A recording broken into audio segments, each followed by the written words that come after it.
আপনি দুটো অপরাধ করেছেন, এক হচ্ছে মূল্য তালিকা আপনার নাই, দ্বিতীয় কথা হচ্ছে পণ্যের কোনো পাকা রসিদ আপনার কাছে নাই। প্রথমবার আমরা সতর্কতামূলক আপনাকে 2000 টাকা অর্থদণ্ড করছি। সকালে রাজধানীর মোহাম্মদপুর কৃষি মার্কেটে অভিযান পরিচালনা করে র্যাব 2 এর ভ্রাম্যমাণ আদালত। 2000 টাকা জরিমানা হয়েছে ওই তাদের তালিকার গেলে আড়লে স্লিপের লেগে।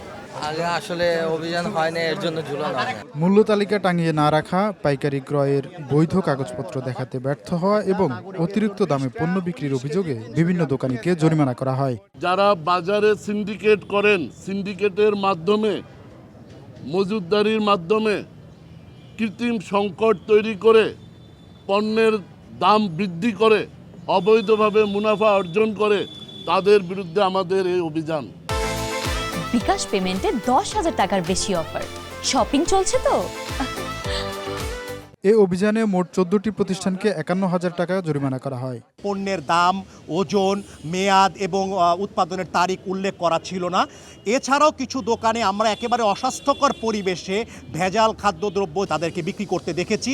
অভিযানের সময় বাজার কমিটির প্রতিনিধিরাও উপস্থিত ছিলেন। নকল পণ্য যেখানে তৈরি হয়, আমার মনে হয় ওই জায়গায় তারা যদি একটু তদারকি করে, তাহলে এই খুচরা মার্কেটে এই নকল পণ্য আসার কোনো সুযোগ থাকবে না।